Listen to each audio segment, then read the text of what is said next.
तो जी आज की वीडियो में हम सीखेंगे कि एक कार का इंजन जो है वो कैसे वर्क करता है। ये हमारे पास इनटेक मैनिफोल्ड जहाँ से एयर आती है। ये हमने यहाँ पे इसको कट करके दिखाया हुआ है। आपको ये इंजन कहीं पे भी और नहीं मिलेगा कि यू विल नॉट सी कि यहाँ पे आपको एक कट मॉडल में जहाँ पे आप उसका इनसाइड भी एक ही जगह पे देख सकते हो। ठीक, तो ये इंजन है, यहाँ से एयर आएगी। ठीक है, तो ये 4 सिलेंडर का हमारे पास इंजन है। ठीक है, पेट्रोल इंजन 4 सिलेंडर, ये इनटेक मैनिफोल्ड। ठीक है, तो यहाँ से एयर ये हमारे पास साइड एयर आएगी। तो ये 4 सिलेंडर EFI इंजन है। EFI का मतलब होता है इलेक्ट्रॉनिक फ्यूल इंजेक्शन, यानी इसमें जो फ्यूल है वो इलेक्ट्रॉनिकली इंजेक्ट किया जा रहा है। ठीक है? तो ये हमारे पास हम इसको रोटेट करवा रहे हैं with the help of motor. 4 cylinder EFI engine है। इसमें हमारे पास 4 सिलेंडर्स हैं और हर सिलेंडर के 2 वाल्व्स हैं, इनटेक वाल्व और एग्जॉस्ट वाल्व। जो यहाँ पे ब्लू कलर दिखाया गया है आपको, नीला रंग, ये है इनटेक वाल्व का। जो रेड कलर है, लाल रंग, ये है एग्जॉस्ट वाल्व का। और जो जो ग्रीन कलर आपको दिखाया गया है, ये है यानी कि जो कूलिंग वाटर होता है वो जहाँ पे सर्कुलेट कर रहा होता है, कूलिंग फ्लूइड जो है। ठीक है, तो वीडियो में देखा था। तो हमारे पास बेसिकली कुछ कंपोनेंट्स जो इंटरनल कंबस्टन है उसके डिफरेंट कंपोनेंट्स होते हैं। ये कैम शाफ्ट है जो वाल्व को ओपन एंड क्लोज करवाती है। यहाँ से मिक्सचर इन होता है। ये इनटेक वाल्व है। ये कंबस्टन चैम्बर है जहाँ पे कंबस्टन होगी, या आप कह सकते हैं कि गैसेस बर्न होंगी। ये सिलेंडर ब्लॉक है, यहाँ पे कूलिंग के लिए वाटर सर्कुलेट कर रहा होता है। ये कनेक्टिंग रॉड है जो रेसिप्रोकेटिंग मोशन को रोटेटरी मोशन में कन्वर्ट करता है। और ये क्रैंक शाफ्ट है जो नीचे हमने एंड पे देखी थी आपकी जो ओरिजिनल वीडियो है। ठीक है, जब ये इसकी रेसिप्रोकेटिंग मोशन होगी तो देन इसकी यहाँ पे रोटेशनल मोशन होगी। ये क्रैंक केस है। ये पिस्टन है। ठीक है, और ये पिस्टन रिंग्स हैं यहाँ पे। ओके, ये पिस्टन रिंग्स हैं, दिस ये वाली ये पिस्टन रिंग्स हैं जो कि इसके अंदर आप कह सकते हैं वैक्यूम या सीलिंग का काम करती हैं। और ये सिलेंडर हेड है। सिलेंडर के टॉप का जो है सिलेंडर वो पोर्शन है जहाँ पे कंबस्टन होती है, और ये एग्जॉस्ट वाल्व है और यहाँ पे स्प्रिंग वाल्व है। ठीक है, और ये so reciprocating internal combustion engines are the engines the piston is under reciprocating motion। ये जो पिस्टन है ये रेसिप्रोकेटिंग मोशन में होती है और ये फिर इसको कन्वर्ट करता है। ये जो क्रैंक शाफ्ट वाला ये वाला पोर्शन है, ठीक है, ये इसकी रेसिप्रोकेटिंग मोशन को रोटरी मोशन में कन्वर्ट कर रहा होता है। और ये फिर यहाँ से क्रैंक शाफ्ट लगी होती है जो आगे सारी मोशन ट्रांसफर कर रही होती है। ठीक है, तो जो 4 स्ट्रोक पेट्रोल इंजन होता है ये 4 स्ट्रोक में अपने एक साइकिल कंप्लीट करता है। ठीक है, फर्ज करें कि यू हैव पहले पहले चले पहले स्ट्रोक में देखते हैं क्या होता है कि इनलेट वाल्व ओपन होगा, एयर फ्यूल मिक्सचर इन आएगा।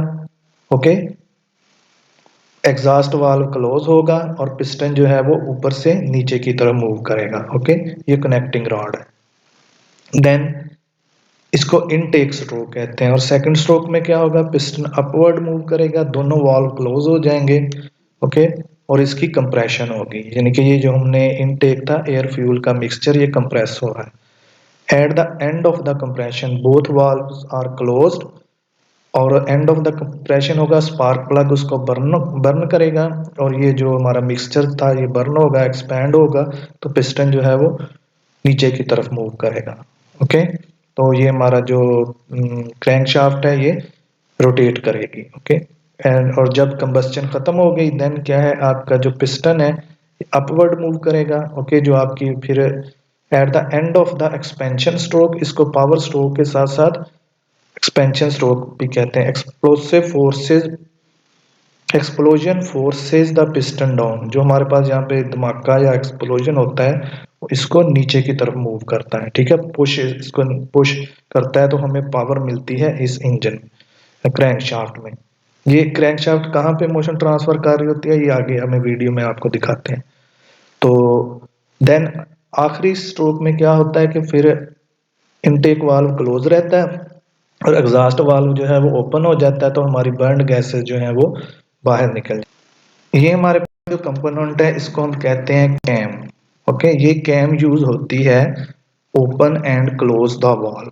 ये हम कैम किस लिए यूज करते हैं? To open and close the valve. यहाँ पे देखें कि ये किस तरह वाल्व्स को बड़े एक सर्किट मैकेनिज्म होता है जो इन वाल्व्स को ओपन एंड क्लोज करवा रहा होता है बिल्कुल टाइमिंग के साथ, ठीक है। तो ये जो आप यहाँ पे देख सकते हैं हमारे पास एक सिलेंडर इनसाइड है, सॉरी ये पिस्टन है, ये पिस्टन रिंग्स हैं और यहाँ पे आपको पिस्टन भी कट करके दिखाया गया। ये पिस्टन रिंग्स हैं सीलिंग इफेक्ट के लिए। ये सिलेंडर है, 1 2 3 और 4 सिलेंडर, हर सिलेंडर के दो दो वाल्व हैं। ये आपको और सिलेंडर नजर आ रहा है। तो अगर हम अब इसको स्पेसिफिकली देखें, जैसा कि अभी हमने वीडियो में देखा है कि हमने 4 स्ट्रोक जो है वो कंप्लीट करवाने हैं। तो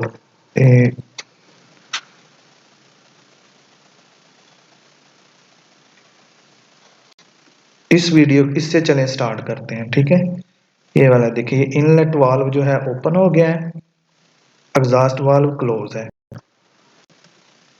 ओके, तो पिस्टन जो है वो नीचे की तरफ और इनटेक वाल्व हो गई, ठीक है। अब आपने देखा कि ये दोनों वाल्व क्लोज हो गए और पिस्टन जो है वो अपवर्ड मूव कर रहा है और यहाँ कंप्रेशन हो रही है।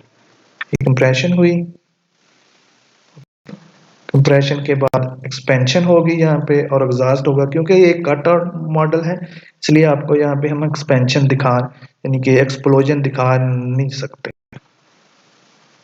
देन ये एग्जॉस्ट वाल्व आपका ओपन हो गया और पिस्टन अपवर्ड आया। ओके, तो देन अगेन आपका ये फोर्थ सर्कल स्टार्ट हो गया। इसको चले मैं एक दफा दोबारा दिखा देते हैं। ये आपका इनटेक वाल्व ओपन हुआ, यहाँ से पिस्टन नीचे गया, ये अब दोनों वाल्व जो है वो क्लोज हो रहे। इस वाल्व को इतनी टाइमिंग के साथ ओपन एंड क्लोज करवा रही हैं ये कैम शाफ्ट। ये दोनों वाल्व क्लोज हो गए। अब इसमें इस प्रोसेस यहाँ पर कंप्रेशन हो रही थी, ये कंप्रेशन हुई, अब यहाँ पे एक्सपेंशन होनी है, ठीक है, जो आपका स्पार्क प्लग की वजह से ये पिस्टन नीचे गया और लास्ट स्ट्रोक में एग्जॉस्ट वाल्व रेड कलर वाला ओपन है और पिस्टन अपवर्ड मूव हुआ, ठीक है। तो ये था हमारे पास किस तरह वर्क करता है। ये है गाड़ी का रेडिएटर। रेडिएटर हमेशा आपको पता है कि फ्रंट पे होता है, यहाँ से हवा आएगी, इसके अंदर पानी सर्कुलेट कर रहा होता है, तो ये गाड़ी को हमारे पास कूलिंग करवा रहा होता है। ये इस इंजन है, इसको ये रेडिएटर कूलिंग करवाया, रेडिएटर का फैन लगा हुआ है, ठीक है। तो यहाँ से जो हमने आपको दिखाया था, जो रेसिप्रोकेटिंग मोशन को रोटरी मोशन में जो आपके को हम, तो इस शाफ्ट को हम कहते हैं क्रैंक शाफ्ट, ठीक है। जो कि क्रैंक शाफ्ट से पावर पीछे इंजन से इस तरफ आ रही होती है और ये हमारे पास सारा होता है गियर मैकेनिज्म। जो हम पहला दूसरा तीसरा या गियर लगाते हैं वो इस शाफ्ट के थ्रू यहाँ पे वो चेंज हो रहे होते हैं। पीछे से जो आरपीएम होती है ना, आपका इंजन जो है वो कंटिन्यूसली रोटेट कर रहा होता है, तो यहाँ पे आके हमारे पास गियर चेंज होते हैं। ये है हमारे पास क्रैंक शाफ्ट। ओके, तो क्रैंक शाफ्ट हमारे पास जहाँ पे पावर ट्रांसफर कर रही थी। तो जो गियर किस तरह चेंज होते हैं ये हमारे पास एक और वीडियो है, हम उसमें आपको दिखाएंगे। देन हमारे पास आ जाता है spark plug control valve control system. तो इसमें हमारे पास 4 स्पार्क प्लग थे, चारों को कंट्रोल किया जा रहा है और ये उसका कंट्रोल सिस्टम है। ये आप देख सकते हैं केबल्स यहाँ से जा रही हैं चारों स्पार्क प्लग्स की तरफ। ओके, ठीक है, ये हमारे पास चारों स्पार्क प्लग हैं।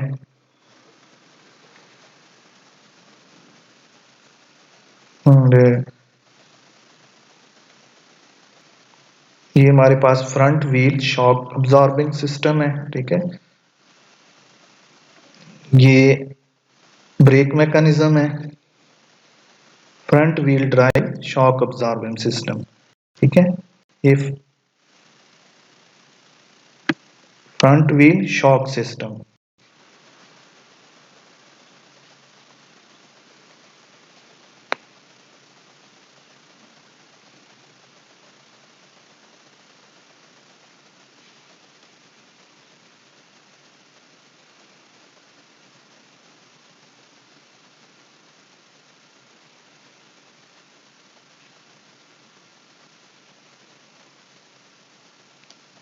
ये है rear wheel disc brake system, ठीक है, ये रियर डिस्क ब्रेक सिस्टम है। इस पे हम एक वीडियो बनाएंगे, इसमें आपको कंप्लीट बताएंगे कि किस तरह डिस्क ब्रेक सिस्टम जो है वो वर्क करता है।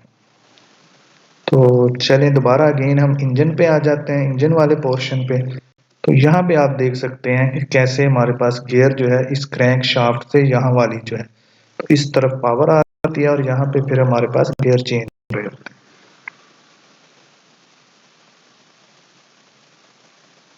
ये वाला पोर्शन जिस सिस्टम जो है हमारे, इसको हम कहते हैं कार्बोरेटर। कार्बोरेटर के अंदर एक जस्ट बटरफ्लाई वाल्व होता है, ठीक है, ये आप देख सकते हैं, ये मेरे पास बटरफ्लाई वाल्व है। ओके, ये हमारे पास कार्बोरेटर है, कार्बोरेटर के अंदर एक बटरफ्लाई वाल्व होता है। जैसे ही हम इसको रेस देते हैं तो हमारे पास, हम इसको रोटेट करवाते हैं तो इससे हमारे पास जो एयर और फ्यूल के मिक्सचर की मिकदार है कम ज्यादा होती है। जैसे आप कहते हैं ना पेडल दबाओ तो रेस देते हैं तो हमारे पास, ओके, तो ज्यादा मकदार में मिक्सचर आना शुरू हो जाता है तो पावर इंजन की ज्यादा हो जाती है, आम लफ्जों में अगर हम कहें। तो ये है हमारा फ्यूल इंजेक्टर। ये देख सकते हैं आप, यहाँ से ये इसके अंदर एक इलेक्ट्रॉनिक सिस्टम लगा होता है, यहाँ से ट्रांसड्यूसर के साथ कंट्रोल होता है। तो ये था इसका इनलेट। तो यहाँ से एयर आएगी और यहाँ पे जो फिर EFI इलेक्ट्रॉनिक फ्यूल सिस्टम है, ये यहाँ पे इसके अंदर फ्यूल इंजेक्ट करेगा, EFI फ्यूल इंजेक्टर। तो ये बिल्कुल इनलेट है उसका। स्पार्क प्लग, ये हमारे पास जो तारें आ रही हैं ये स्पार्क प्लग की हैं, ठीक है, तो यहाँ से फ्यूल इनसाइड जाएगा, ठीक है। तो ये देखिए हमारे पास 4 सिलेंडर थे, चारों सिलेंडर पे चार, एक एक स्पार्क प्लग है और एक एक फ्यूल इंजेक्टर है। ये EFI फ्यूल इंजेक्टर है और ये स्पार्क प्लग्स है, स्पार्क प्लग भी इसके अंदर लगे हुए हैं, ठीक है जी। तो चले, अगर फिर भी आपको कोई भी क्वेश्चन है तो यू कैन आस्क